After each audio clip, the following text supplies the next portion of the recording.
Anyway, welcome everyone. Thanks for braving the not so great weather to come out here tonight to the University of South Australia. Welcoming you to the second of the 2024 Talking History series, the collaboration between University of South Australia and also the History Trust of South Australia. I'm Craig Batty. I'm the Executive Dean of UniSA Creative here at the University of South Australia. Really wanted to begin by acknowledging that we're meeting today on the lands of the Kaurna people, and I pay my respect to elders past and present, and also, as always, acknowledge the ongoing spiritual, physical connection, cultural and emotional connections that the living Kaurna people have with their lands, waters and community. The theme of tonight's session is family histories, and we always think about UniSA as a bit of a family, so welcome to the UniSA family today. We do normally put our amazing speakers up on a pedestal, physically.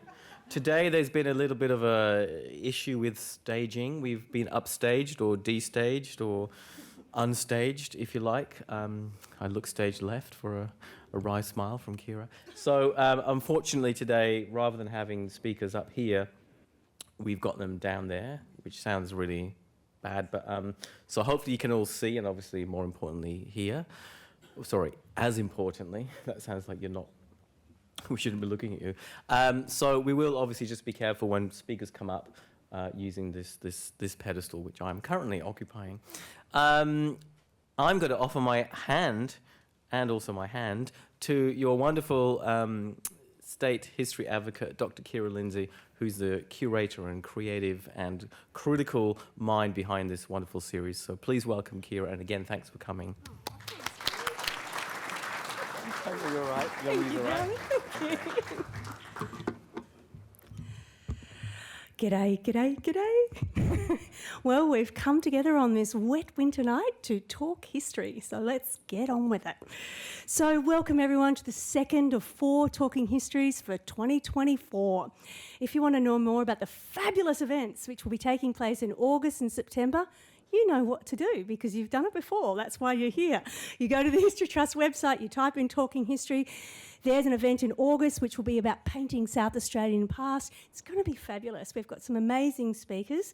And then we finish in September with a discussion, a revisiting of that contentious idea of South Australian exceptionalism through the lens and the perspectives of Liz Ho, who will talk about the Migration Museum, Professor Alan Reid, who will talk about South Australian democracy, and Professor Chris Grano, who's going to talk about the parklands. Are they really as exceptional as we think they are? So that's where we're going. What a year. And as ever, if you've got fabulous ideas for the future of Talking History, come and chew our ears off. We really want that to be the idea. In particular, if you've just got feedback that you'd like to give us about what's working and what's working, and what you think we could improve, please let us know. We're really interested to hear how you're finding the panel format, which is a change, for example. Now, here's my little moment where I get to do my air hostess thing.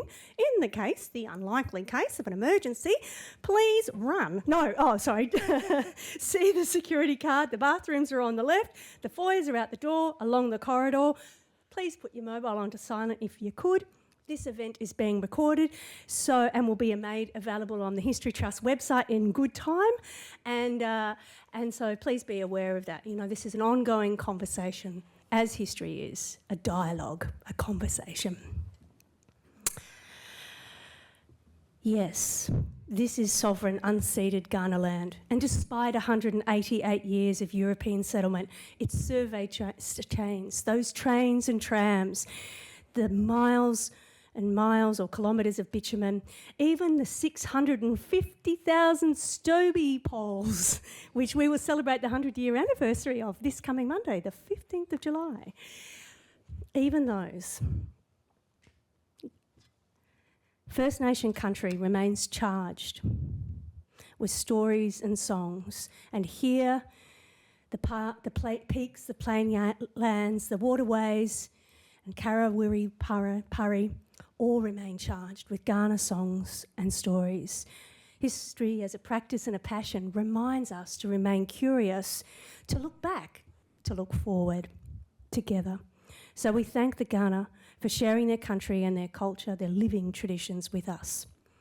Tonight, each of our panellists on this topic of family histories will talk for a little under 15 minutes before we open up the floor for conversation.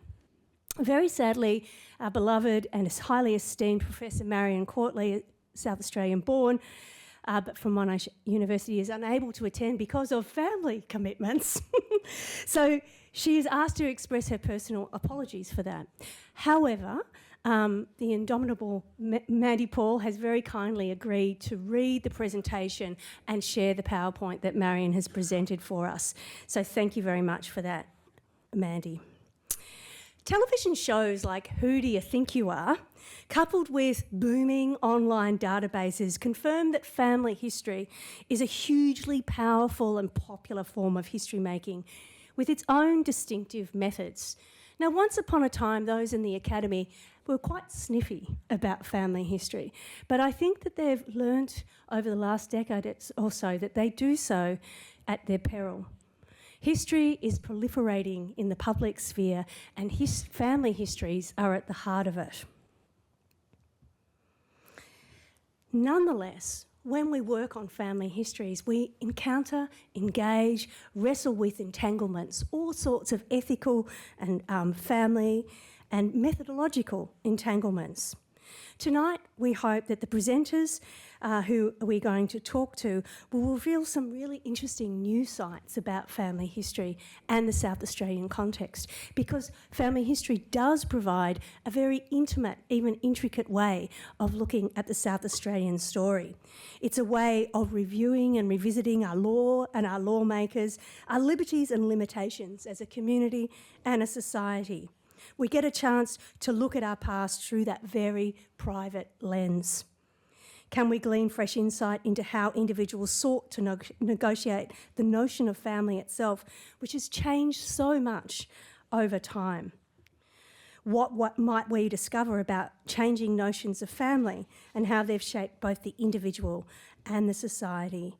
And given the often partial, subjective and biographical focus of family history, what kind of particularities can family history reveal about the past? More, what can family history reveal about changing historical methods themselves? Lots of questions to think about here. So, tonight we may ask rather than answer more questions, but we hope it's an ongoing conversation. We'll work with the many of you who have skin in this game as well. Our first speaker is Judith Francis, who was born in a small country town on the Eyre Peninsula, leaving school at 16. She worked in Adelaide for several years before returning home to marry.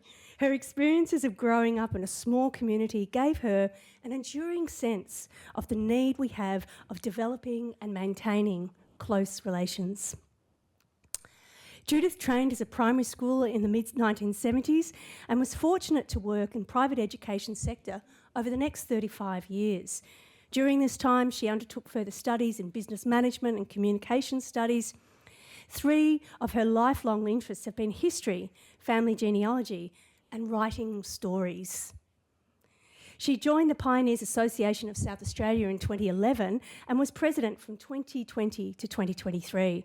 Judith is currently writing her Lee family stories, as well as researching the life of Harriet Gooja, née Jackson, to ensure that her place in history can be revealed.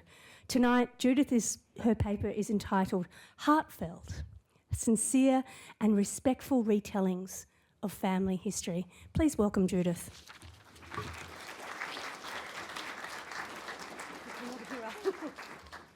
I'll hoist you up. Thank you. Oh, it's a big stick. Good. And you've got the clipper? Yes, that and some light. That's lovely.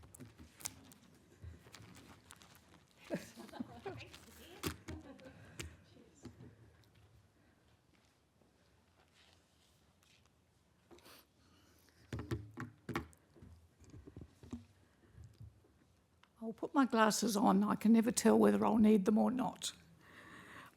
Good evening, and thank you firstly to the History Trust of SA, and in particular Kiera and Suzanne, for this opportunity to speak to you tonight. I seriously began documenting my family heritage in 2011, and you'll note that was at the same time that I joined the Pioneers Association. This idea to research my family was in anticipation of retiring from a career in education, and I thought it would be a great hobby. This interest soon became a passion, and I think there's probably some nods of understanding in the audience. The more I learnt, the more I needed to know. So 15 years later, I'm still making discoveries daily. As my family research became deeper and richer, I realised that the emphasis on other research efforts, either personal or academic, mostly focused on male lineage and masculine achievements. This was illustrated to me, and I wanted a simple illustration, by two books published in South Australia in the 1880s by Lowell, I think that's how you pronounce it. He entitled the first Representative Men of South Australia, and this was published in 1883, and it included 267 biographies of men. And then in 1885, he must have had a little bit of feedback maybe, or a rethink. He authored Notable South Australians, which included 287 biographies of influential people. But he was only able to name 8 women whose work was notable.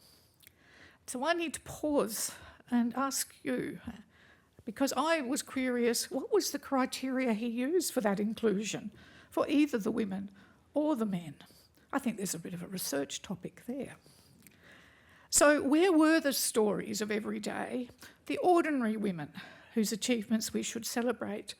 And I was very conscious as I was doing my research, the men's stories popped up and other people's stories, men's stories popped up.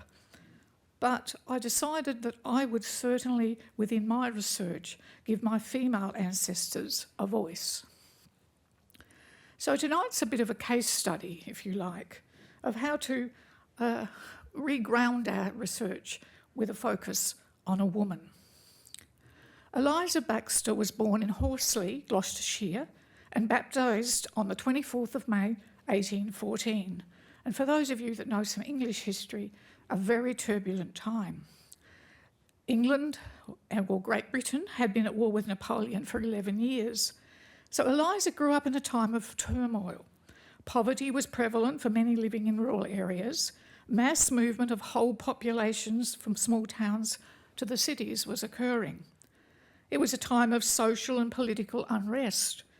And simultaneously, there was a push by the British government to establish colonies in the 4 corners of the world and to ensure that that British empire they had founded would flourish.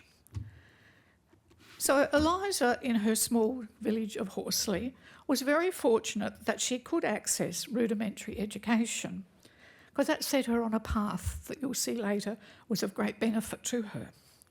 She was able to write her name in neat legible cursive in the parish marriage register. Many women just signed with an X. So she signed her name Eliza, at that stage it was Baxter, in the parish marriage register when she married George in November of 1834, and she was aged 19. Now she and George were Congregationalists, dissenters as they were called, and they no longer followed the doctrines of the Church of England. And they were, as a group, desiring religious freedom and all of the constraints that the Church of England brought. Through the early 1830s, the British government was enacting legislation with regard to the establishment of South Australia.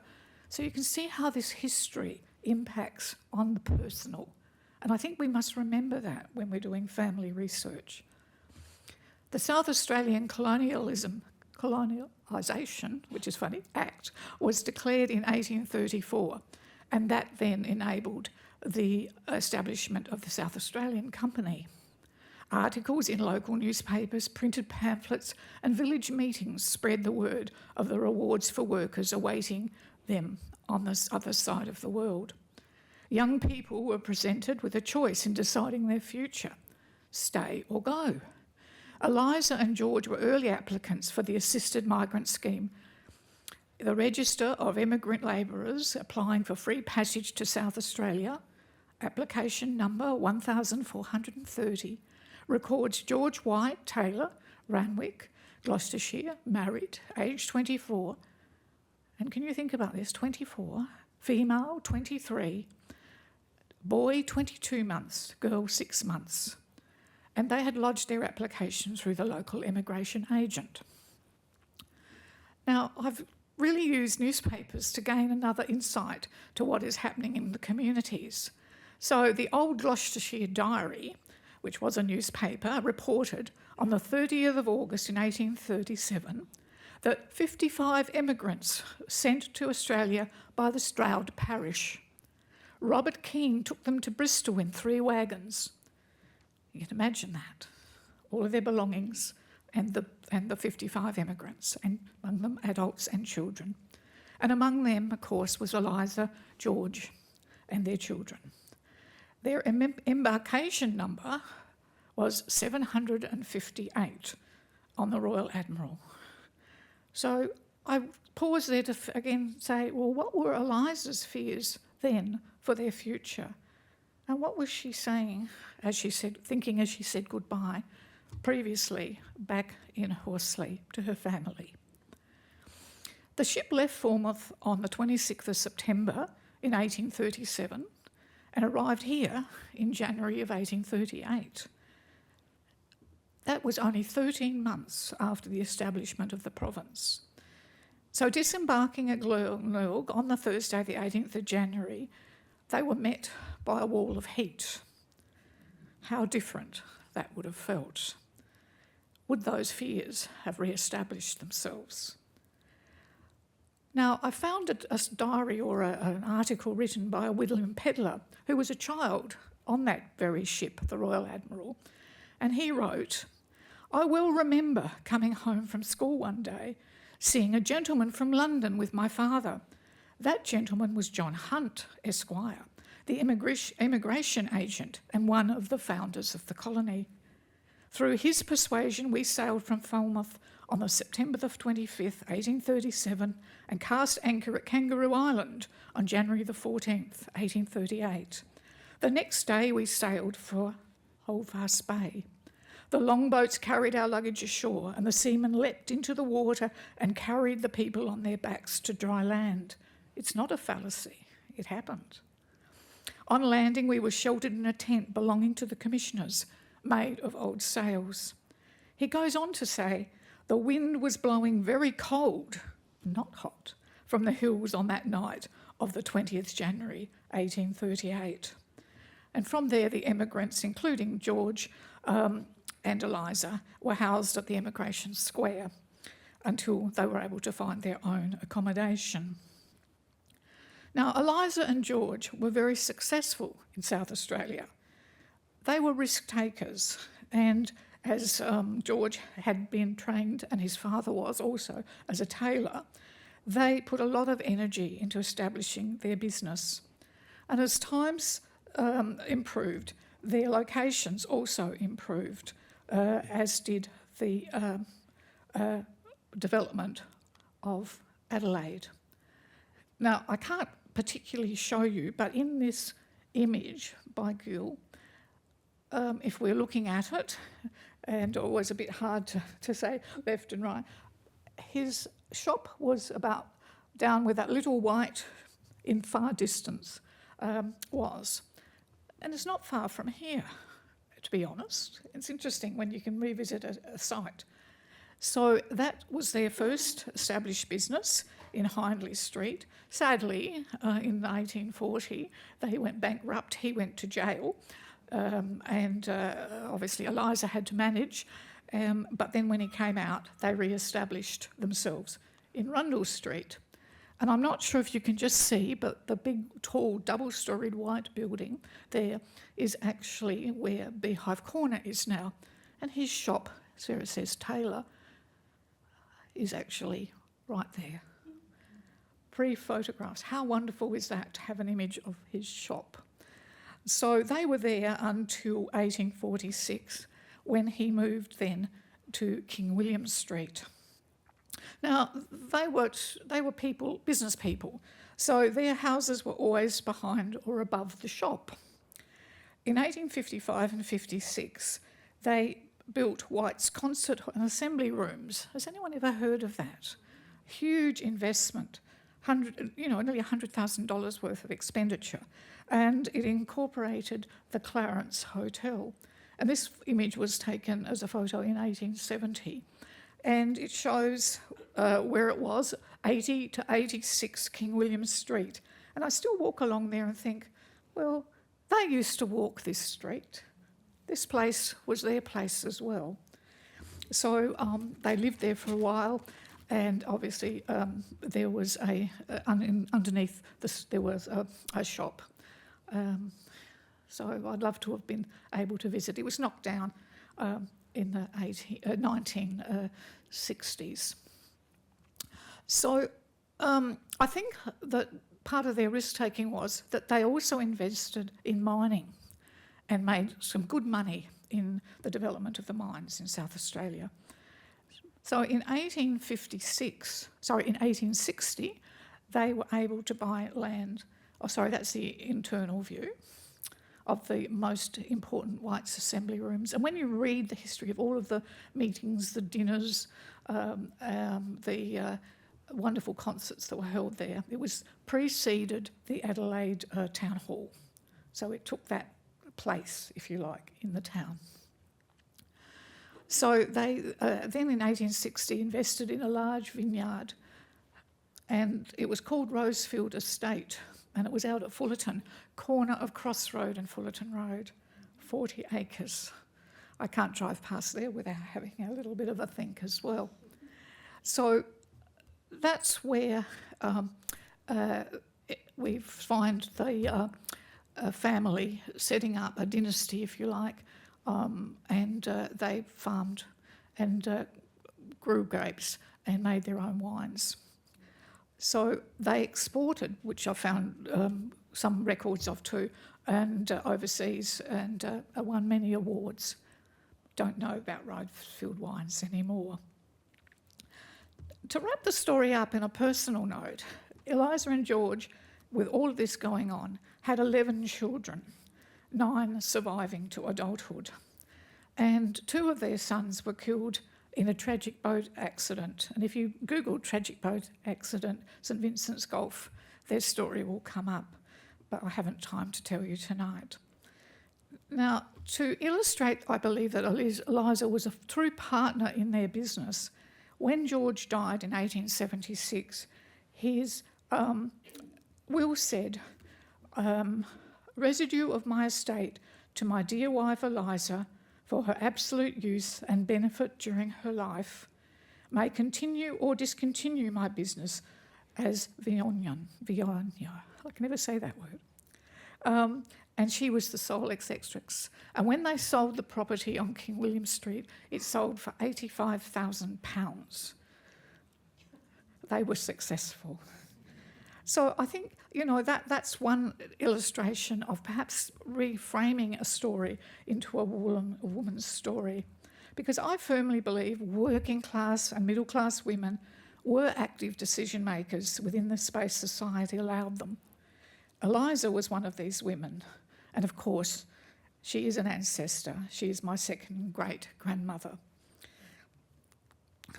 Now, I'm not sure if that's Eliza. The women, unfortunately, were not recorded accurately in those slides on the old colonist mosaic. I can't find another Eliza that it could be, so fingers crossed. She doesn't look too bad. Of course, she was an older woman by the 1870s.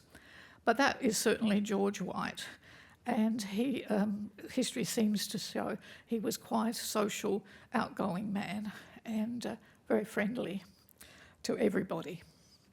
So they were both buried in the West Terrace Cemetery, and it's the White family vault still there in reasonably good condition, and there's about 11 of the family actually interred on that site. Now, that's just one success story, but there are many other stories to be told. I I think the uplifting stories are probably the easier told, but there are the despairing stories as well. And I'll just mention a couple. I have found a record of a second great aunt who was raped as a child by an Indigenous man. That's a very, very difficult story to tell. So how was her life affected by this horrendous crime? And what happened? What was the man? What caused that to happen? Also, I've got the story of a great-grandmother who was widowed, remarried and widowed again. And again, as a woman, that's very difficult to manage, but she was brave enough to buy land in the 1870s on the York Peninsula as it was opening up and established a farm there in her own name. And interestingly, there's still descendants living in that area from that initial purchase. And my mother spent her youth on the original farm in Kolpara. And the last story, just to mention, and we know the Irish girl immigrants of the 1850s. Well, my husband's family, arrived, Margaret arrived, and her life story deteriorated into drunkenness, prostitution, incarceration, bad partnership choices, destitution, and finally death as a pauper in the destitute asylum in the early 1900s. Yet she had something in her, a spark. She was cheeky when she was in the court. She would often speak back to the judge. So why did she fall from grace, as it would have been said in those days? What happened? And what happened to her children? So I think it's really important to find these stories, to seek them out. They are harder to find for women, but I think we need to tell them. Otherwise, they remain unknown. And our children and our children's children deserve to know of the balance of their family. Their family's inheritance is the DNA from both sides of a family. So I believe we must tell all family stories with respect and sincerity, and the hardest probably is without judgment and shame. So a few things I've learned along the way, and I wished I knew them now as much as I knew them, then as much as I knew now, but I would certainly say decide how to manage your research findings early. I use Family Tree Maker, it's been great, and now I've developed a digital filing system. My greatest asset is I'm a reader. Read avidly and widely. Be curious and ask questions. Don't just look at them and think, that's interesting. Why? What happened? What preceded that? What happened afterwards? And if possible, access primary sources if available. So many times things are written that are quite inaccurate, or you might find that one little bit of evidence in a death certificate that you didn't know before when you read that primary source. And one of the things I've done is piggyback on others. I think we should be proud to be able to do that. Don't think you're an island alone. So use other people's research and writings as a launching pad for your own research. And things like newspapers, books, journals, diaries, council, government records, the list is endless. But do ensure accuracy of your research. So today I hope I've perhaps presented to you a different framework for history and family research, and I hope you'll continue and wish you all the best with it. Thank you.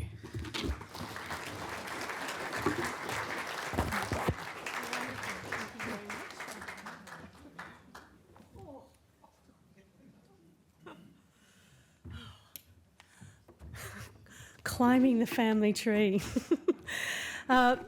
Judith, thank you so much for that very thoughtfully considered presentation. You've raised some important questions about context, I think. You know, when we're doing family histories, the question of context, how deeply can we situate individuals and these lives in context? And you began by placing Eliza in the Napoleonic Wars, which I think was really useful, and to think about those broader kind of sways of history and then to start to research and read really deeply in them is powerful. So context, curiosity, endless questions. One question begets yet another, yet another, yet another, and that's how a hobby turns into an obsession, and we love it. I thought it was really interesting also how you raised that question of difficult histories, being confronted by problematic accounts and primary sources that need to be interrogated too. You know, especially the newspapers are always revealing a very, very, very partial. And what is the evidence that's coming up? How has that been framed? And is it telling the truth? We know that birth certificates don't always tell the truth, that mothers don't always want the names of the actual fathers, the dates of the birth, etc., etc. And that's just one of many official records that don't necessarily tell the truth. So a degree of scepticism.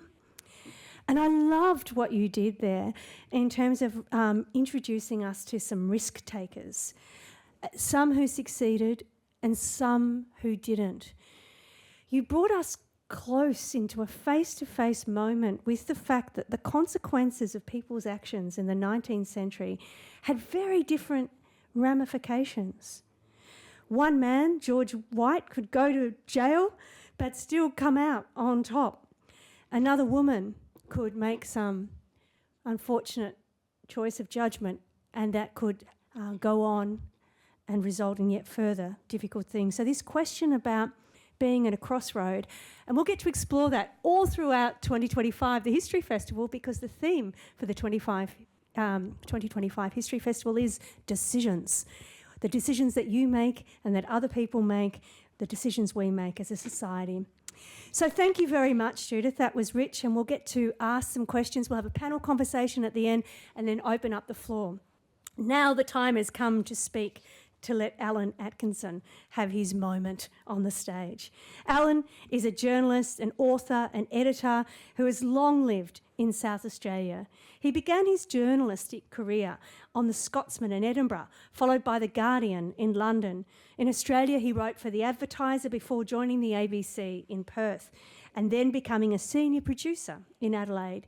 He's now a freelance author and editor. His previous non-fiction book was called 3 Weeks in Bali. It's an eyewitness account of the 2002 terror attacks in Kuta in Bali, as he was there in holidays at the time. That work brought several awards, including a Quartly nomination and Journalist of the Year in South Australia. His most recent book, which I was very lucky to launch and therefore read, is called The Trials of Billy Freeman. And the title of his paper tonight is going to tell you a little bit about what that book is about. It's called Giving a Convict Ancestor a Voice. Now, I know some of you here probably hold fast to that belief that South Australia had no convicts, but you're wrong. If you do, I'm sure you don't. I'm sure you're well and truly over that one, because Alan's going to introduce us to a convict from New South Wales who came to South Australia and made it his home. So, please welcome Alan.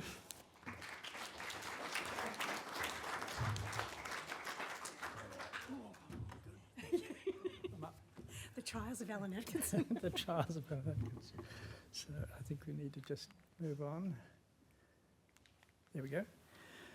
Thank you so much, Kiera, and for this chance to talk about my little book, about my newly discovered convict ancestor and some of the challenges in writing it.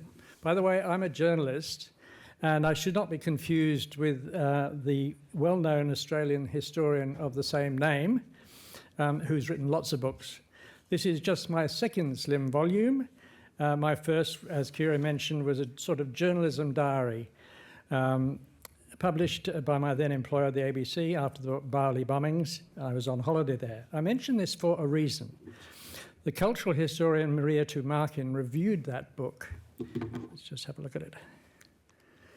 Reviewed that book, and she said she treasured this kind of writing about trauma, eyewitnessing stripped to the bare bones, immediate and almost too plain, framed neither by historical context nor by social agenda, but simply by the sheer accident of being there. I mention this because Maria's quote reflected my training. My job, I believed, was to observe, state the facts, don't embellish with personal opinion. Well, how the media has changed. So, how did I move from writing as a factual observer to what to me were the perceived perils of speculating when telling the story about a child's convict ancestor? Well, with some difficulty, but with a lot of help. First, the story in brief. It was all so new to me. I had lived and worked in Australia for decades, and while my wife's family came out early and we traced their graves and ancestry, I never knew I had a personal connection to this country until my genealogy-loving sister in England rang one night at 3 a.m. They never know what time it is here, to tell me I have a great-great-great-uncle buried in the Adelaide Hills. A former child convict at that, who by all accounts, though not well known, was a battler who'd lived a very colourful life.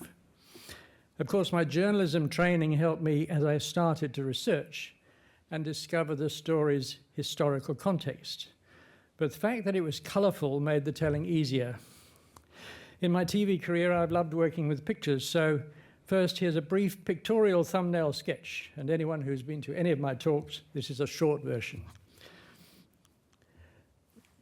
Billy Freeman was born in the Somerset cloth-making town of Freshford in 1817, at a time of great unemployment, hunger and social unrest, riots over new machinery and crime. The mill where Billy, aged 9, probably worked 10 hours a day, closed down. He and his father moved across to the county town of Wiltshire called Trowbridge, looking for work. It seems Billy may have been abandoned or become a street kid.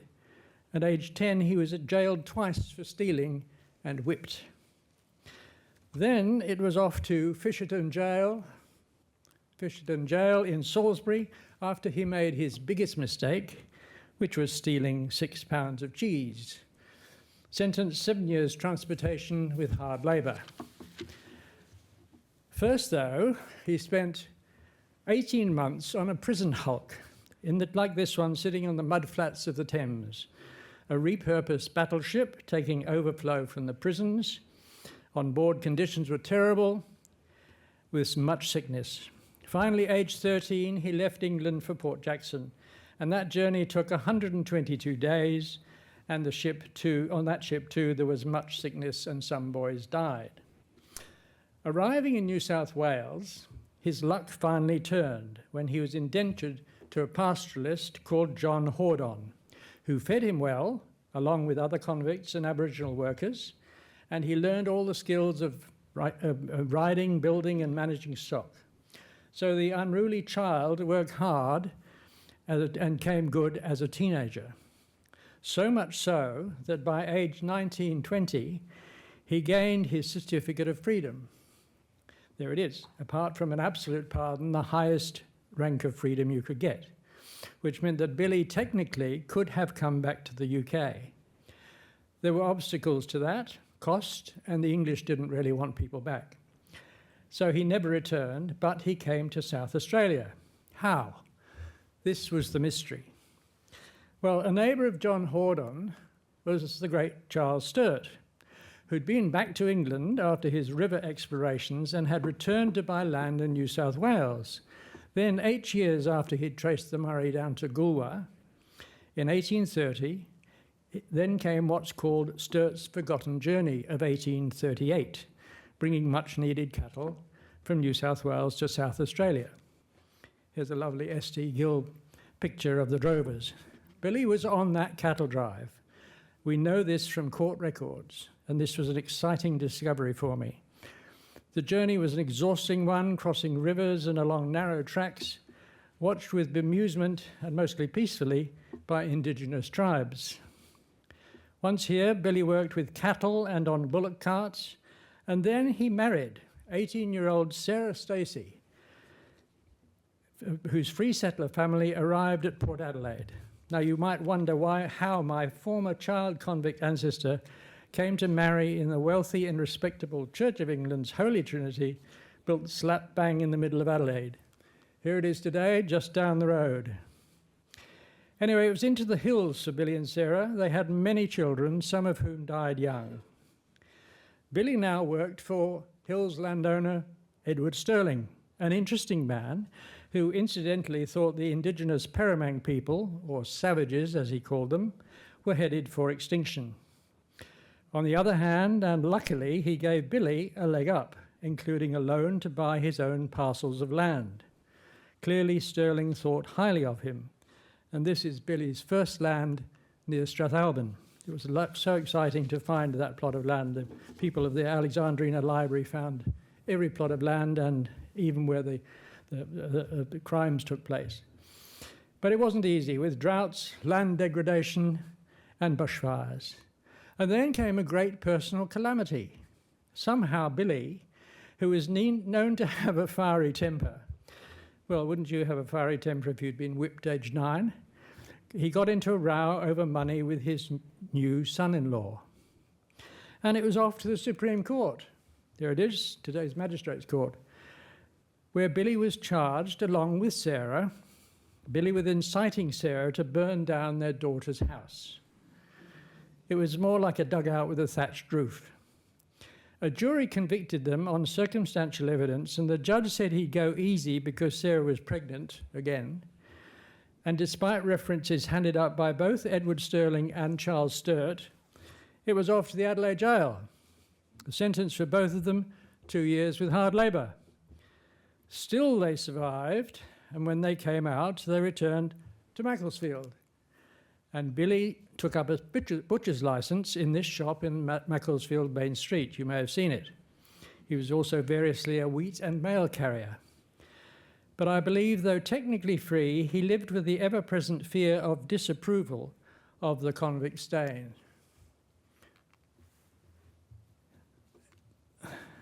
As you know, Adelaide's gentry made great efforts to sell the idea that we were on a higher moral plane than other states, but the fact was that though convicts did not come by ship, they came in their hundreds overland.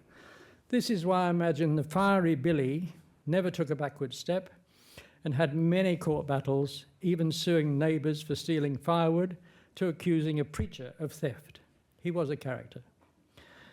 In the end, it all became too much, with severe farming downturns in the 1870s and 80s. Sarah, aged 73, having produced 11 children, 9 of whom survived. She died aged 73.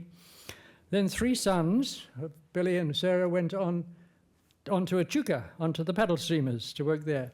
That's the 3 of them on that back paddle steamer, the Daisy, 3 brothers standing there on that photo.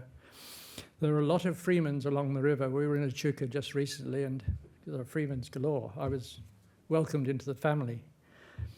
3 sons went to work in Echuca, and back home, in a terrible irony, 3 of Billy's grandsons got into trouble. Remember that hulk on the Thames? Well, did you know we had our own hulk off Largs Bay? There it is. It's called the Fitzjames. We spent a fortune buying a ship from Victoria, £2,000 or more, I think, and we parked boys on it, reformatory boys. It was a Royal Commission, terrible conditions on it, and it was closed down and towed to the Port River after a while, but Billy's grandsons were there on that hulk, the Fitzjames. I tell you, I learnt an awful lot about South Australia I didn't know before. Billy died aged 81, but not before taking a preacher to court for stealing from him his last money that he wanted to spend on a headstone for Sarah. So after a long and colourful and eventful life, he's buried here with Sarah and her son aged 9, who died aged 9, at the old Church of England graveyard in Macclesfield. To me, an unsung pioneer battler, and my next job is to get him a proper headstone. So that's the story. Now briefly to my final 2 headings, research and editing. As I said, I got a lot of help. When my sister rang me from England, she had found online the Macclesfield Community History website, a treasure trove of articles and research by other Freeman relatives. So that was my starting point. I read everything and corresponded with several relatives. Then it was off to the State Library, where I found Sturt's journal of that overland cattle trip, and the library at Strathalbyn, where wonderful researchers found Billy's first plots of land and even the site of the house fire. State records at Cavan had many reports, including jail and conviction records, and of course the National Library's trove, as mentioned, has pages of newspaper transcripts, including the arson trial. It was big news. Also, the journal of the ship's doctor for Billy's voyage to Australia. In England, the Wiltshire History Trust checked Billy's convictions, and records were also in the Freshford Church. Then, a miracle. Out of the blue, I called a businessman in Sydney called Dennis Chesser, whose father was Billy's great-great-grandson. "I've got an old suitcase of Dad's records," he said. What a find. Long before Ancestry.com, his father, Len Chesser, had written out pages and pages in longhand, which meant I could double-check every date and name. It was a wonderful goldmine. Finally, to editing. So important in a venture like this. Being an editor myself, I knew I needed objective help. I sent drafts to several relatives who fact-checked for me, but I also knew I needed it to be edited properly before I could publish. Again, I had a lucky break.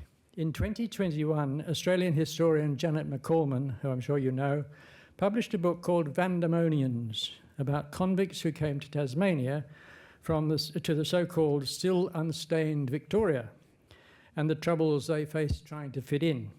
I heard Janet McCallman speak on radio, and I contacted her. And she said, the person you need is my book coach, Paul Smits. He's in Melbourne. It was an inspired choice. Chapter by chapter, Paul and I went through my draft, and he kept me on track and stopped me from going down too many history rabbit holes, however fascinating they were, and helped me to keep the character of Billy front and centre in the reader's mind. He also helped me, yes, and Kiera will like this, to speculate. I'd say, but Paul, I don't know, I can't make up stuff. And he'd say, but you can help the reader by asking questions such as, how did young Billy feel leaving his family in England for good? He would not have known anything about Australia. Was he apprehensive? Or he'd say, what was it like for Billy to cross those stinking mudflats on the Thames, to climb aboard the Hulk and hear the bullying taunts of other convicts? How would Billy have felt looking down from Mount Lofty to the huts and tents of Adelaide and the place where he'd make his home? Did he have any idea that though a free man, he'd have to battle for acceptance all over again in this new place? So people like Editor Paul helped me put more flesh on the bones of this real, though little-known ancestor, and breathe new life into what otherwise might have been a factual but much less colourful story. Thank you.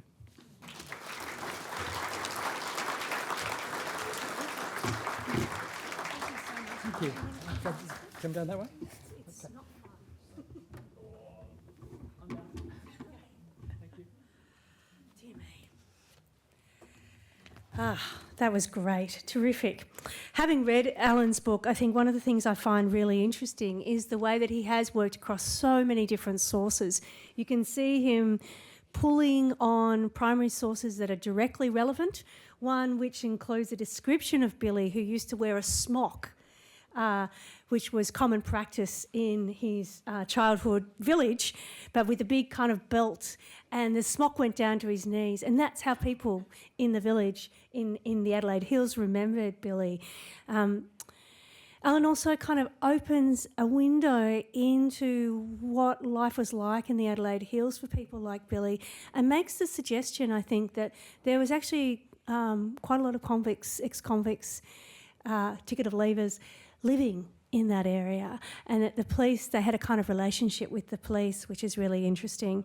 But I'm thankful, Alan, for you talking about the importance of collaboration, of finding other people that you can work with, including Les Chesser, who gave you all those boxes. You know, one of the things that we've been talking about at the History Trust is how so many of you and other people who aren't here have awesome stuff, in your computers that we want to make sure that we can share, that don't get stuck there. So, starting to think about how we can share and exchange research is really important. And as well as rabbit warrens that are very important, radio, how well radio works for us in connecting ideas and stories and historians. It's happened to me in so many powerful ways. And so getting out on the radio and finding an opportunity to share your story, you just never know what's going to happen. It's been fantastic for me. I loved also the way that you brought art history, S.T. Gill's work. We've seen that a lot. And one of our speakers in the August South Australian Painting History, Talking History, is going to be talking about her recently produced PhD on S.T. Gill. So if you want more S.T. Gill, this is the place to come in August. So finally, I just wanted to again celebrate and acknowledge how you use those those primary sources, Ellen. You use them creatively, not just when they were relevant to Billy, but when you found sources that you thought could tell you a little bit from somebody else who was there at sort of the same sort of time, having sort of the same sort of experience. And if you signal that, it can still bring the reader into close proximity with that. I think it's a really helpful tip. How can you draw on other primary sources to bring your character to life? Signal, show your workings, but why not do it? Love it. All right, our third speaker in our panel of four is Rose Rawady. Sorry, Rose. She has previously worked in reference libraries and archives. In midlife, she became a mental health social worker, and with nearly 30 years' experience in child and family mental health and clinical social work. In particular, Rose became interested in how we honour and preserve life histories and memories. Rose is also a keen family history researcher and has been doing this for more than 10 years. She's inherited from her father, Rawady, who made many efforts to preserve what he knew of his family history. The past speaks to and influences the present. Family and community memories are held, but not only in documents and artefacts, as we will soon learn, but also the associated stories and memories that we share in objects. Today, Rose's paper is Out of the Stone, the marble mortar made by Michael Rawady at Kapunda in the 1930s. Thanks, Rose. Please welcome her. Coming down's worse than going up.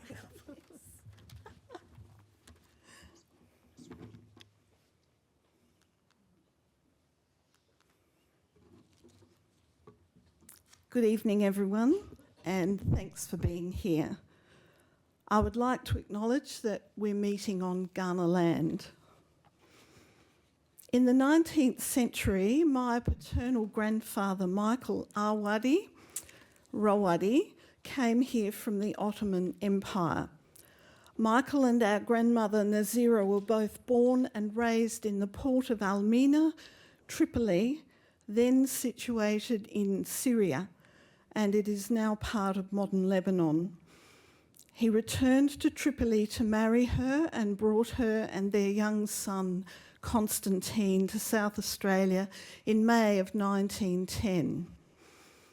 Our marble mortar, now in possession of the Migration Museum, was chipped by hand by Michael in around 1929-1930 when he was recovering from a broken leg.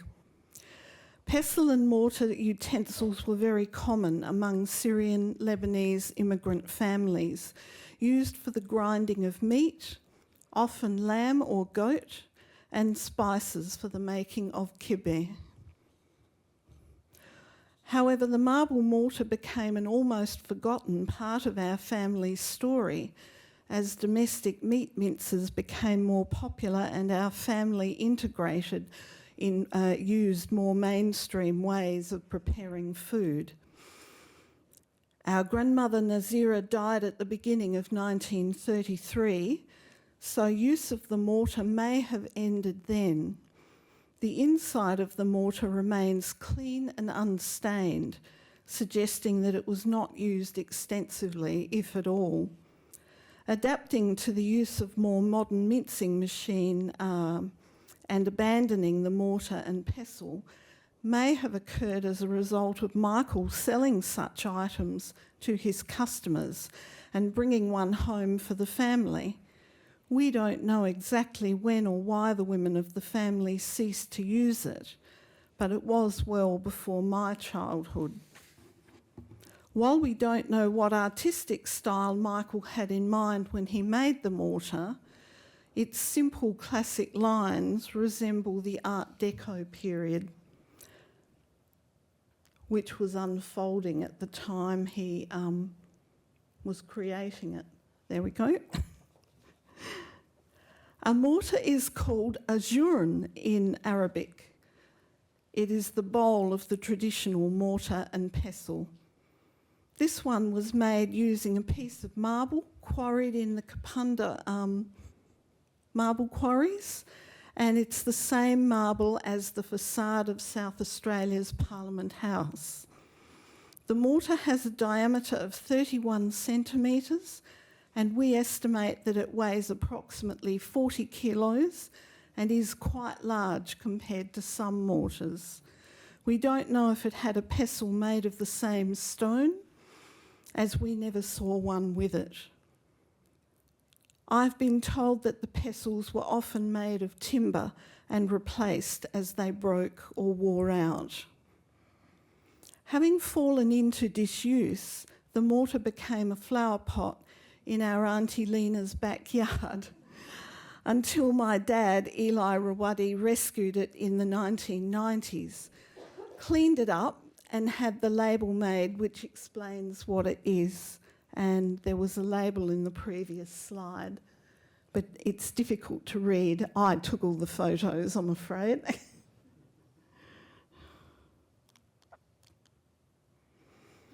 The earliest known Lebanese Orthodox Christian arrived in South Australia in 1886. This was our uncle Nicholas Rawady, who came here from Tripoli. He worked as a hawker in Yunta and traded in horses. He was joined by his brother Michael Jacob Rawady in 1892. Michael was born in 1864. He was a stonemason by trade, but took up work as a hawker in Kapunda, an important centre of stock sales and markets at the time. Michael hawked his merchandise from farm to farm between Kapunda and Burra, returning to Kapunda when he had run out of goods to sell. Many people, especially in country Australia, relied upon the hawkers for goods and necessities. A hawker was like a travelling salesman, and they carried their goods either in a backpack or in a horse and cart. And over the years, Michael had both those options working for him. As motor vehicles became more commonplace, some hawkers transferred to the use of these in the 1930s and 40s. Many people who were known as Turks or Syrians in Australia had been city dwellers living similar lives to Europeans before migrating to places like South Australia. Beirut was often described as the Paris of the Middle East. After working around Kapunda and Burra, Michael subsequently moved the focus of his business to Wallaroo on the Yorke Peninsula. He purchased a house in Scotland Street and used this as his base. From my research, it seems that Nazira and the children always lived at Kapunda, and family stories support this. School records indicate that the older children were all enrolled at the Kapunda Primary School from the time they were 5 years of age. As Michael's Wallaroo business continued, he would spend weeks at a time away from the family there, travelling to and from Kapunda by railway. When Nazira died at home unexpectedly from a stroke in the early hours of the 1st of January 1933, He had already left to return to Wallaroo for work. He was sent a telegram asking him to return to Kapunda urgently because of her death.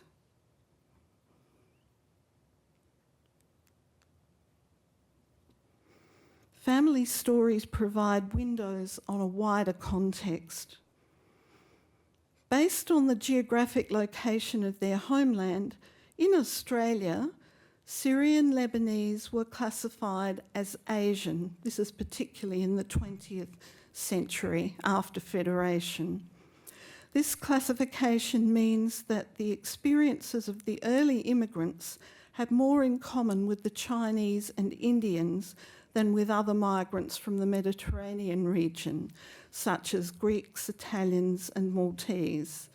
It also situates the Australian Lebanese story within the context of the global ascendancy of the politics of whiteness. This in turn determined the course of Lebanese settlement in Australia and is fundamental to the Syrian Lebanese migration story.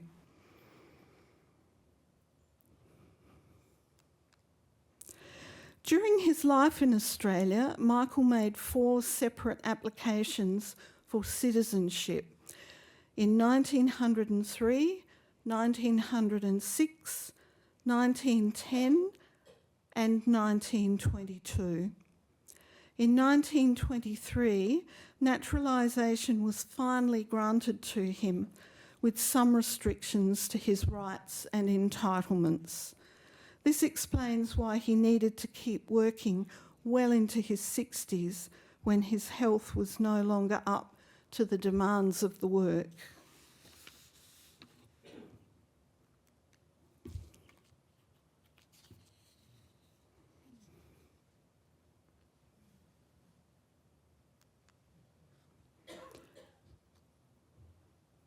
Having decided to make South Australia his home, Michael applied for letters of naturalisation on June 22nd, 1903, but they were refused by the Chief Secretary on the ground that His Excellency the Governor had decided in Council not to grant any further letters of naturalisation to Asiatic aliens.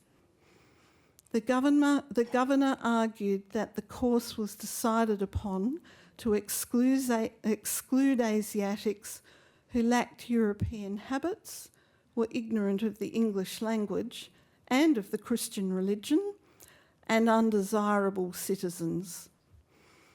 But the petitioner had none of those defects, as he was a member of the Greek Orthodox Church. He spoke English and understood it thoroughly. So I guess that's a fairly confronting image of how we were in the early 20th century.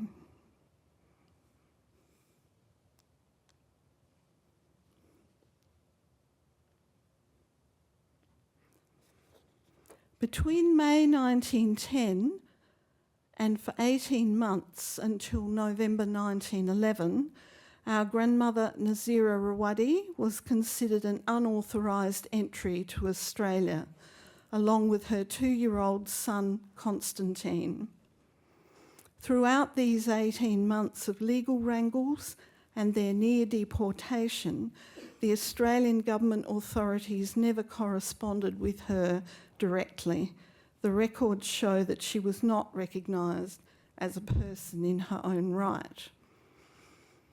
While some sympathy was expressed for her plight, the entire process was conducted between male Commonwealth public servants in the Department for External Affairs and her husband Michael and his legal representatives. Though Michael was effectively the primary subject of this action, even though it centred upon her presence. And what had happened is he had returned to Lebanon, or to Tripoli, to visit his mother and extended family. His wife and their baby were still living there. His mother passed away and he made a snap decision to bring her back with him, which contravened the terms of the exemption from the dictation test that he'd been granted. And so in a way, I think the government was punishing him for breaking the rules. The situation regarding our grandmother reflected the legal and social conventions of that time. And I'll just quote from the 1864 Aliens Act from South Australia. When any alien woman is married to any natural-born, naturalised subject of Her Majesty, such woman shall thereby become and be naturalised within the limits of the said province. On the 23rd of November 1911, the Secretary for the Department of External Affairs, Atlee Hunt, informed Michael's solicitors that the Minister had decided to allow Nazira to remain in Australia. It remains unclear to me whether this also meant that their son had residency, as this point was not actually spoken to in the documentation. So it was a very traumatic beginning to her life in South Australia.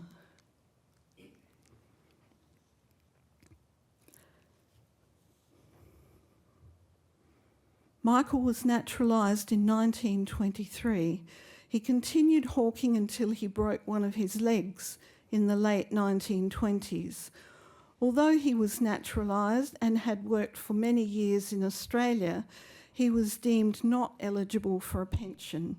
He was eventually granted a pension in the early 1940s, while two of his sons were fighting for Australia in the Second World War. Michael Rawady died in 1945. Just sharing some of my reflections on the process of developing this family history. This is only one part of a much greater story, but I think family history is the collection of intergenerational stories, and these stories provide building blocks for other stories. The family stories offer windows into the past and present. They enlighten us about ourselves and our relatives, but also about dynamics of power across communities and societies. Knowing these stories may offer family members ways to take charge of and change future narratives of their lives. Our stories may commence as efforts to find or recover our histories as individuals and families, but they often provide windows into a much bigger picture. I have found that oral and remembered stories provide really essential additional information to the written word. Like all historians, family historians often give hidden stories and hidden experiences a presence and a voice that might otherwise be lost. The mortar is an expression of Michael's training as a stonemason, his talent for shaping a block of stone into something recognisable, elegant and functional, an outlet for his energy when his broken leg was mending and he had time on his hands. The mortar represents another path that Michael's life might have taken, the path that he expected to follow when he was a young man. As he worked on creating the mortar, aged in his 60s, I imagine him perhaps reflecting on his life and wondering what it may have been like had he remained being a stonemason and living in Tripoli instead of leaving there. Perhaps he was remembering and longing for that special taste of kibbeh when the meat was ground thoroughly in the journe and looking forward to using it once it was finished. While the mortar became extraneous to the daily lives of my family, it remains a symbol of our family's cultural heritage that has not been completely erased or lost over the years. However, the mortar is only an inanimate object. Michael and Nazira's stories are also case studies of the Australian Immigration Restriction Act from 1901, a vehicle of systemic racism and its impact upon people like them, wishing to escape the troubles of the Ottoman Empire. The cold, inanimate stone of the mortar captures the worst aspects of the act and the pervasive shadow of the British Empire on Australia's national identity, a symbol of xenophobia and rejection that adversely impacted both Michael and Nazira. The mortar remains a symbol of Michael and Nazira's troubles, but perhaps more importantly, their determination, their resilience and success in the face of adversity. The mortar is a silent witness to changing times. It is now with the Migration Museum for posterity, reminding us of Michael and Nazira and a strand of Australia's cultural heritage. Thank you for listening.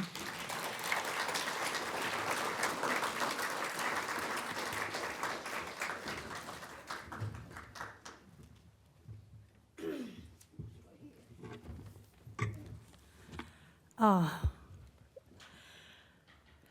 that was just wonderful. Thank you so much.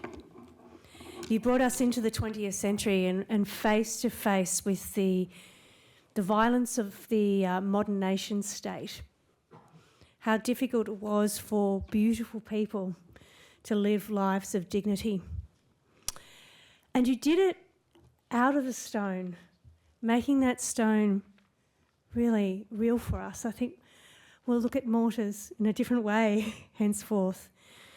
You really brought those objects to life and used, things like oral histories as well as such an important part of how we can do family histories. So thank you, Rose, and thank you to Michael and Nazira for bringing you here.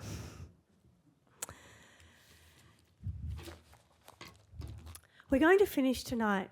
We're very fortunate that my colleague, a National Estate Treasure, Mandy Paul, currently the head of collections at the History Trust, but with a long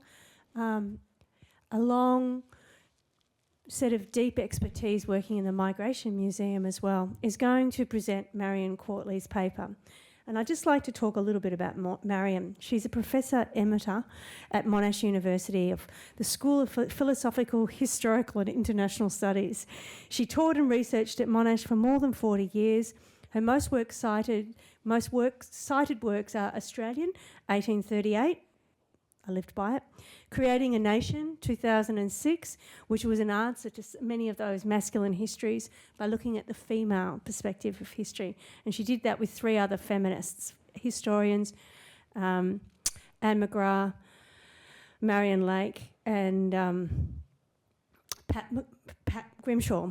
Most recently, Marian has co-authored a history of Australian adoption, which is called The Market in Babies.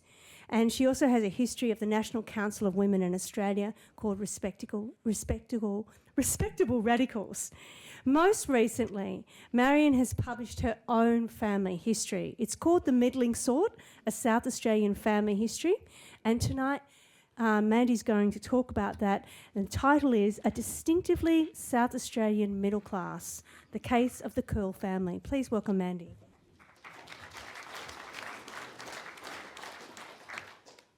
That's what I like, a paper with references. Just before we begin, I'd like to acknowledge that we're meeting this evening on unceded Kaurna Yerta, Kaurna country. I'd like to say thanks, Rose, for a fabulous paper, and one of the privileges of my job as Head of Collections at the History Trust is to look after the State History Collection. The mortar is part of that broader State History Collection, and we're very proud to have it, to be looking after it. So thank you to you and your family. And I have to tell you, Alan, my mother was a Freeman, but I'm pretty sure we're not related. This is Marian's latest book, and just last week it won the 2023 TT Reid Family History Award. And the summary really, the final bit of the judge's report said, this book epitomises well-written family history. So that's something for us all to think about.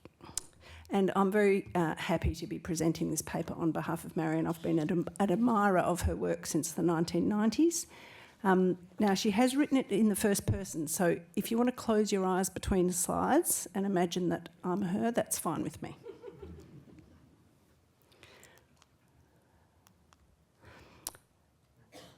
Imagine I'm Marian.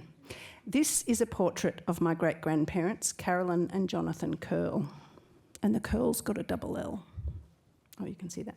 The photo was taken by a professional photographer in about 1906 when they left their farm in, I'm going to say Warrandera. Is that correct? Does anyone know?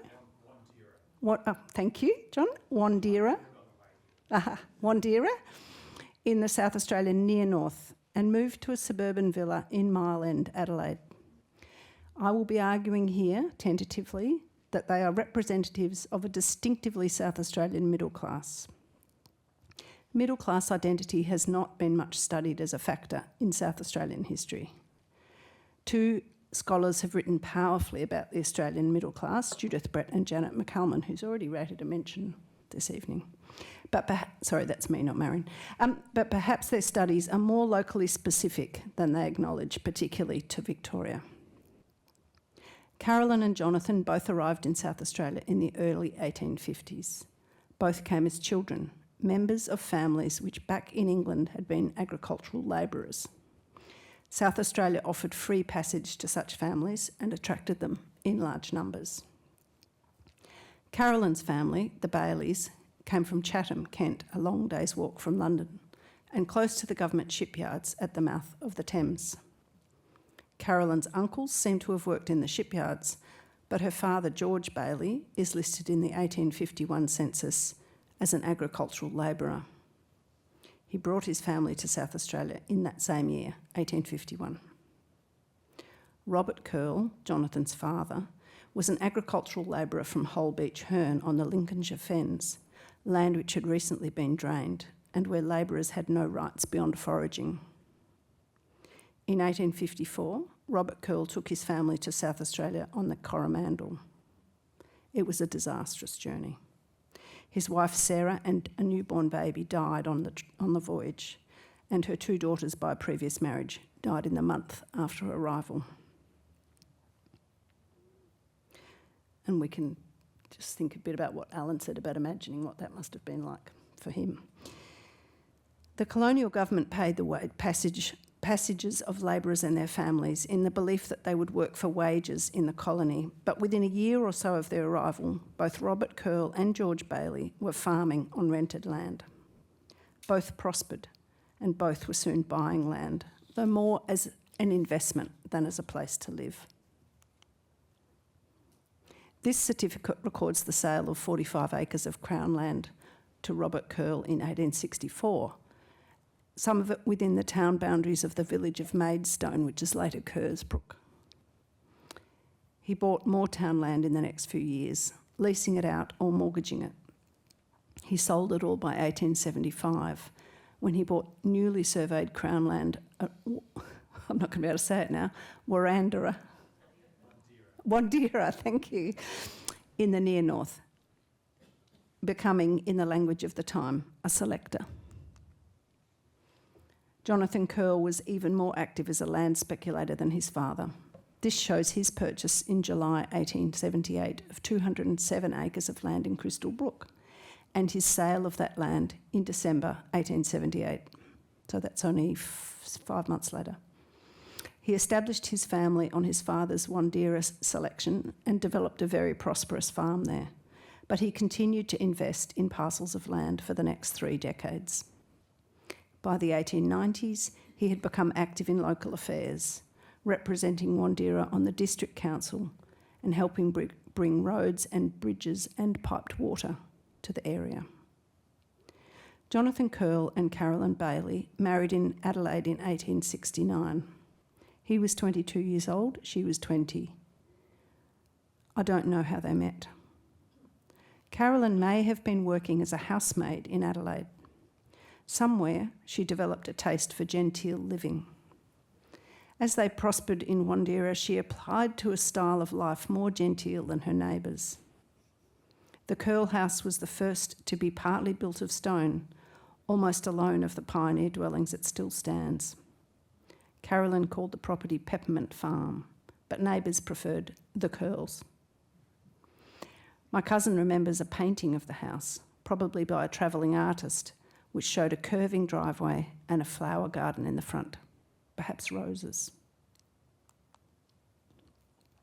This is an extract from an advertisement for the sale of the Curls Wandeera property in 1906. The Hoing Spongenberg piano was probably the most expensive piano available at the time. The Curl daughters were taught to play, but no one can remember hearing them perform. Rather, the instrument was much in use for dances and concerts which were held in the Curl barn. The furnishings seem to be more likely found in a suburban villa than a farmhouse.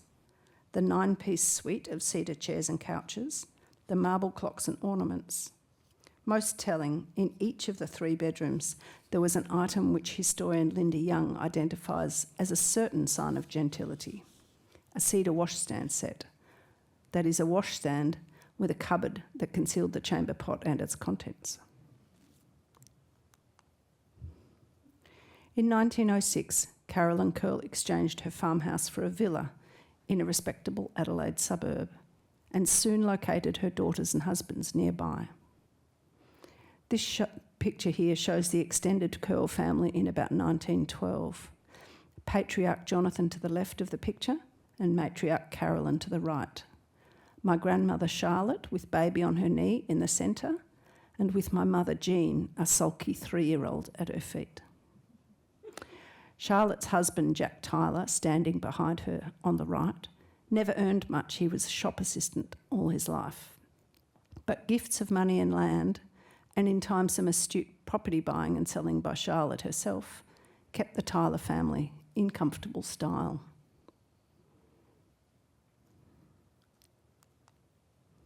And here's my mother, Jean Tyler, looking entirely bourgeois. The article accompanying this photo, headed Schoolgirl Owner, reported that after waiting anxiously for her 16th birthday, she had acquired her licence. Not satisfied with the elementary driving principles, Miss Tyler is making a study of the mechanism of the vehicle, and her ambition is to own a racing machine. The truth of the matter was that the Essex belonged to Jean's grandparents, who found city driving too difficult. Jean had been acting as their chauffeur since she was 12. At 16, she was, as well as continuing as a chauffeur, studying stenography and bookkeeping at the Business College, and from there went immediately into the civil service, working in the South Australian Treasury. So the Curl family had gone from agricultural labourers to middle-class professionals in just 2 generations. The Curls are perhaps an extreme example of this phenomenon. Few farmers' wives would have had Carolyn's expensive tastes. But the same story in social and economic terms can be told about the Tylers, the Curls' neighbours in Wandeera, and indeed about all those selectors who succeeded on the land. These were, of course, a minority. Many more selectors failed than prospered, and many assisted immigrants never did well enough to buy land in the first place. But the social mobility available in South Australia to prosperous farming families may well have shaped a class structure different to those described by historians in the eastern states. Thank you.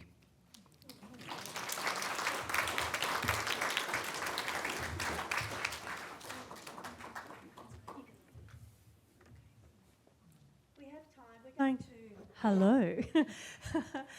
We're going to just do a quick 10-minute conversation as a panel and then open the floor up for questions. I've just got 1 or 2 questions I wanted to ask our wonderful presenters. The first one is a question for for you, Rose and Alan, and it's the question about what you think your research has revealed about South Australia that was new to you and might sort of add a little more depth and insight for us. What does your family history reveal about South Australia more generally? Why don't we start with you, Rose? I started looking at the Acts of Parliament relating to naturalisation and immigration, and my sense was that although South Australia was forged in the tradition of the British Empire, I think it was a relatively progressive and liberal place.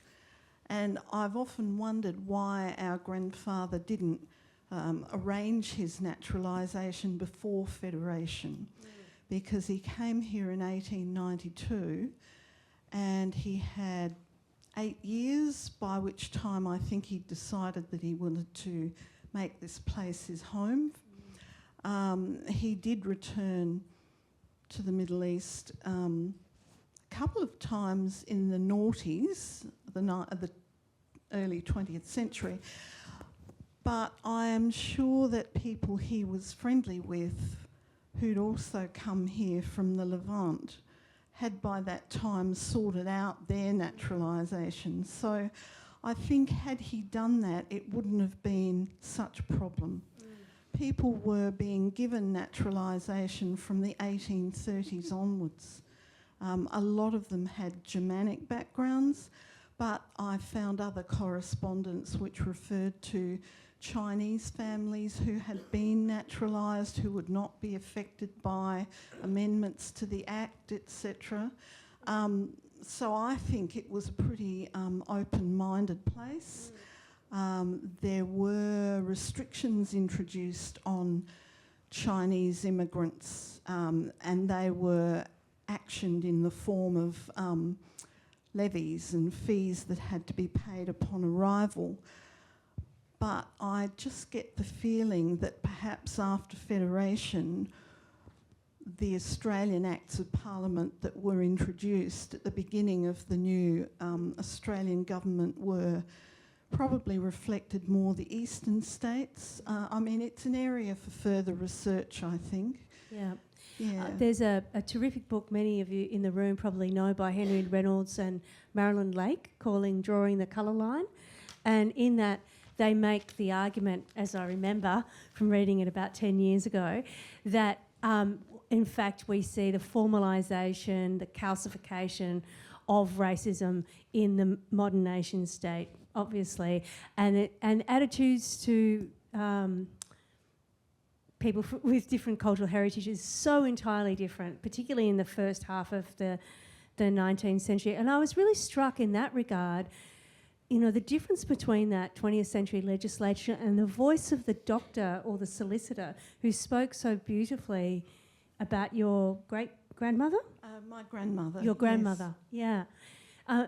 Can you just talk about that sort of individual, what it was like to find that letter?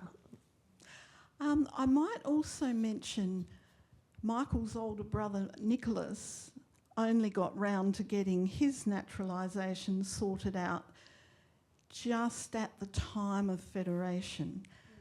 Now, both these men actually had, they had legal representatives, they petitioned Parliament, and this is before our grandmother was brought here, and the authorities were probably annoyed with our grandfather for doing that in such a way. But I always felt that he had this unshakable belief in the goodness of this place. And there were so many people, business people, people from all walks of life who knew him, who signed the petition, and also with Nicholas. But in Nicholas's case, the South Australian government did grant him naturalisation or letters of naturalisation, and so he got in right at the tail end of the role for the state to do that. And I think Michael just came up against bad timing that had he done it 5 years earlier, there would have been no issue, I don't think, whatsoever. Thanks, Rose. It's very powerful to think how a moment in time, you know, the moment that we make a decision, when we make that decision, can have such huge consequences on what we do with our lives, what we do with our families, our health and our, you know, it's very, very powerful. So thank you. Alan, did you want to talk a little bit about what your story, the story of Billy Freeman, has revealed to you, what you've learned about South Australia from this? Yeah, well, I guess my story is one of moving from being a novice about South Australian history to learning a lot more. And Billy Freeman was one reason why I got involved. When I first came here, decades ago, and I've been in South Australia for 20 years, my wife's family, we'd done their genealogy and all that.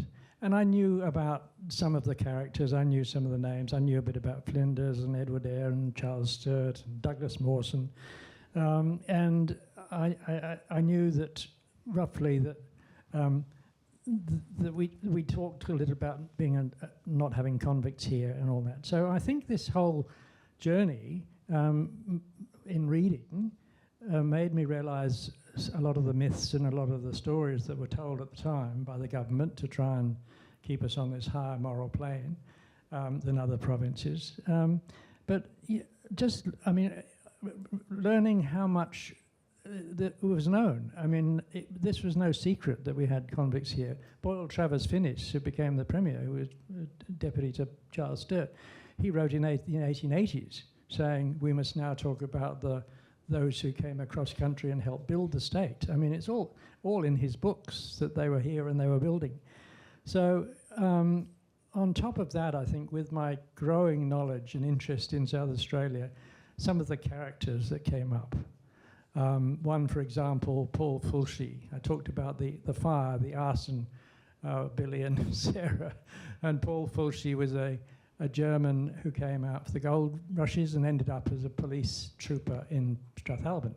He wasn't just a police trooper. He was a remarkable man, but probably one of many like that. He was a gunsmith. He was a dentist. He took lots of photographs of Aboriginal people. The South Australian Museum or Library have got a huge collection of his photographs. I'm sure they've been on display.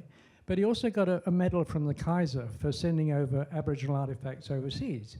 So who was this character who lived in Strathalbyn and banged up my Billy Freeman, you know, like. But on top of that, he was then sent off to the Northern Territory to set up the police force there and was involved in massacres. So my knowledge of South Australia became broader the more I learnt about all these amazing characters. That's wonderful, thank you. I think many of us in the room would probably have had that thrilling moment where someone in our family history that we've been researching has a brushing with a famous person, with a better known, better documented person perhaps, and there's such a moment with that. It's quite visceral, isn't it? I found his grave in Darwin and I refrained from spitting on it. But no, I mean, you know, he was an extraordinary character and so multi-talented in lots of ways, but also not very popular, regarded not very highly by some of his colleagues, because I think he was very ruthless and was involved in various massacres. So, you know, it just had so much in that story alone. Yep. Wonderful. I want to throw a question to Judith and Mandy now, and it's a question that David Denborough, who works at the Dulwich Centre. He has recently published a family history. His own heritage goes back to Sir Samuel Griffith, who some of you may know as being one of the primary lawmakers in Queensland and also involved in Federation. And David asked this question in thinking about his book, is what do you do when your family tree has been planted in somebody else's backyard? And I thought this would be a great question to ask Judith and Mandy. We'll start with you first, Judith. Well, is that working? Yeah. South Australia certainly was planted in someone else's backyard, and we're still dealing with that today. I think it is hard for us, with our current values, to make sense necessarily of 1836 or even 1834. And it's wrong, therefore, to try and do that. I think that's why I said we need to tell our histories with sincerity, with honesty, without shame, in a way. I've read a lot about what those early days in the settlement were like, and the intent, particularly if we're looking at the Indigenous people, was that they would be British citizens with all rights that any other British citizen enjoyed. But we've also got to remember that South Australian settlement was an enterprise to make money. So we have a conflict then immediately. And we know sometimes profit always will win out. So land grabbing, stealing, fencing, whatever else you like to call the quick spread of the civilised world as it was seen, immediately changed the lives of Indigenous people. So I think that when I'm looking at my story, I try and find some positiveness in it, and hopefully I can't speak for an Indigenous person, but to demonstrate they were people with their own law, with their own way of life that is valuable and should have been better observed. That's my opinion in a way. But what is what is. And I can't rewrite history. So I have to accept that my family probably displaced Aboriginal people. The mining industry, look what that did to even the fact that the Festival Theatre is built on top of a very sacred site. We've gone all through history disallowing that knowledge and connection for Indigenous people to land. So we can't change, but we can acknowledge and respect and move forward. And with my families coming here as English people, I don't want there to be a divide between white and black for my family, but my grandchildren understand the history of Ghana is equally important as my family's history. I think that's really a great thing for us all to think about, is how we can bring our own families into the family history work that we're doing, and do so in a way that is thoughtful and sensitive to those sort of to this particular question. Mandy, you've worked so much in the First Nations space, and although you're not talking to family history directly your own, but I think that you'd have some very thoughtful things to say about this topic. Well, I should begin by noting that Marian Quartly is very diligent, and she carefully acknowledges that the country that her ancestors purchased title to were the lands of First Nations peoples, including Ngadjuri, Naranga and Kaurna people. And in my view, this is a really inescapable question when we're thinking about, particularly as Marian does, she looks at the accumulation of wealth, and really once you've thought deeply about colonisation, you can't do that without thinking about at whose expense that wealth was accumulated. And I think that's really something that we do need to address in family histories and also in all sorts of other histories and just culturally in general. When I was listening to you just then, I was thinking about the work that a colleague of ours, Dr. Skye Crickhouse, has done looking at the Mid-North and settler colonial histories and family histories, particularly in that region. And she looks really unsparingly and really carefully at the forgetting amongst families. And that work is is generated, it begins with her own family history around there. And some of you will have read Sky's work. It's exemplary in terms of thinking carefully and sensitively around these really important and difficult histories. Thanks, Mandy.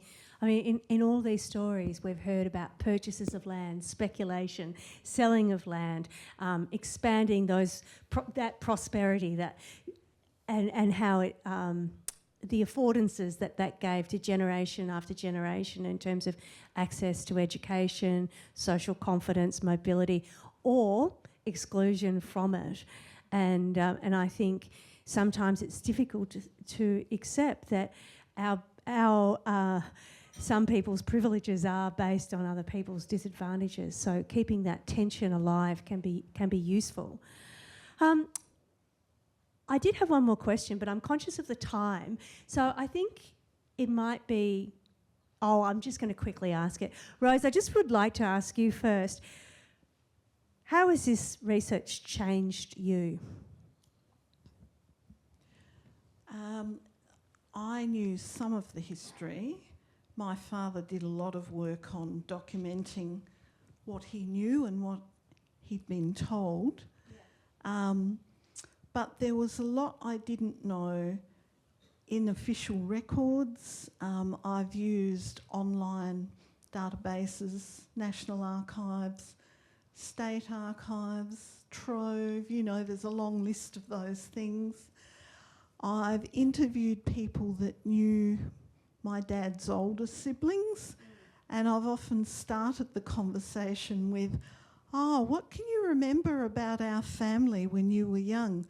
Oh, I can't remember anything. And then I would get them talking about their youth, and then the stories would come, and I remember when he married so-and-so, and I thought that would never work out, or, he worked really hard, I remember when he worked in, So I've actually acquired a lot of information almost unexpectedly from friends of my parents, sometimes their children who were older, and the importance of making connection with people who just might have information. I've been, for example, to the Wallaroo Museum, and they have a lot of material there, but at this point I'm either not asking the right questions or they don't have what I need. When my dad's older brother grew up, he was a very good swimmer, and he was the secretary of the Wallaroo Swimming Association. And yet they don't have any records there, they don't have them in the State Library. There's a few things on Trove about him running carnivals and things like that. Stuff that I would never have expected, and my cousins, his children, they don't know about that either. So the power of interpersonal conversation, connection, is really important when you're trying to recover information like that. I love that. I love that connection of the intimate people who are part of your family story, but also the unknowability of the past, as James Holland often calls it. We've got time for one or two quick questions. If you would like to ask a question, please raise your hand. The microphone will come out. And if you could just introduce yourself, and please make it a question, not a statement. Any questions? Any questions? No? Oh, Mark. Yes. Sorry, it's a statement. Go on then. Margaret Allen, and I've been in South Australian history for a while, and I found all the presentations fantastic. Thank you so much. But Rose, I just wanted to say, and I didn't want to be one of those awful know-alls that say, X, I know more about this stuff. But I was so interested to see the name Koori up there, and I did some work on a group called the United Asiatic League, which was formed in 1905 here. And the Koori family were very prominent in that. In fact, they were Syrians themselves, and in 1893 had been very say, outspoken or taken up their cause, because there was a legislation to deny Assyrian, Indian and Chinese hawkers the right for a licence. And then in about 1904, the same thing was being mooted again. So that fellow J.R. Curry went to Christian Brothers College and started law school. I don't think he actually finished it. And I think later the Syrians were actually, exempted from the White Australia policy. They were sort of start to be seen as whites, but I forget the date. And I'm sure you've looked into that. Well, I would love to know more about what you've uncovered. I'm not aware of that. I did find information about the Ottoman Association, which appeared to be almost like a business group, and they were closely connected to members of Parliament. They had very formal dinners in the Adelaide Town Hall. The information I was able to find on Trove about them was from around about 1909 until the beginning of the war, and then it just disappears, understandably, given that we were fighting in the Dardanelles against the Turkish. But there were very prominent Adelaide family members there, some of whom I'm informed about, but the Kuris I don't know very much about, so I'd love to hear a bit more about that from you. Thanks, Marg. Any other questions? Yes. Right next to... you could take the microphone. Hello. Oh, Jane. I'm Jane Haggis, and I've also enjoyed all of the papers today. They've been fantastic. It's not so much a question, I suppose, as a point, or at least I'd like if you have some reflections on it. But I think what the papers have done altogether and is shown me that the story that South Australia tells itself is very different to the one that all of these stories are making. And particularly, I think, obviously, we're starting to tell the stories of colonialism and dispossession of First Nations peoples and how race has fractured everything, including whiteness and who was white and who wasn't, as Rose's story tells so well. But it's not, South Australia has never told itself, it seems to me, a story of divisions, of inequalities in that strongly. It is the state that's different, it's liberal, it's quite nice to everybody. And it seems, I'm a migrant. I came here when I was 9, and so my knowledge of South Australia is not ingrained. But that's what I'm taking out of tonight, that there's a lot, we've got to start telling far more complex stories, also about class, as well as gender, which has also come up, and sexualities. And I think those intersections, all of your stories touched on that really well. So that was an enriching thing for me. I'll just respond briefly to that. Yeah, I agree entirely. And as I said, I'm a migrant from England as well, and knew very little about South Australia compared to people who've studied the history. But in terms of the indigenous people, again, we hear a lot about Narrandjeri and the Ghana.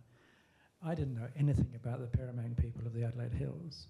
I didn't know until I read a book by Robin Coles called Red Ochre, I think it was, that there are Aboriginal paintings in caves up at Mount Lofty. I mean, how many of us know that? Maybe half of you do. I knew nothing about that. So I knew nothing about the Peramang. All I knew was that Edward Stirling, had them. They were cleared off the land. I know they helped some of the inhabitants of Harndorf to learn how to hunt and things like that. They didn't last long. I mean, they just went. They either disappeared or they died. So that's a whole different area. I know there's a lot of work about the Peramang. I knew nothing about it, so I'm with you on that. I'm conscious of the time. I think we could keep talking forever, and perhaps we'll have another family history session next year. And there's a couple of creative First Nations people who are working in family film histories, and so we might invite them to come along and talk as well, to keep enriching the conversation and making it more complex. I just wanted to add one last thing. If you're doing family history and you're using Trove, I think it's really worth going back and doing regular checks and searches, because new stuff is being digitised all the time. So just when you think you've got the story sorted, you can find out something new. I want to leave you also with that invitation, provocation, and that is that the work that you're doing with your family histories, as we've seen tonight, is opening up your minds and changing your perceptions. It's deepening the way that we see the world that we're living in. It's asking fresh questions. Share it with the younger people in your family. Give them that powerful sense of place in time and geography. Get them asking these questions. Instill in them the historical consciousness that is making life so rich for you. If you can do that for them, you've got a custodian in your family that you can pass your research on to, but you've got an active citizen in our future. And that's really kind of what history is all about. So thank you very much for tonight. Go out there and do great stuff. Thank you. Please thank our amazing speakers and the History Trust team who does great stuff.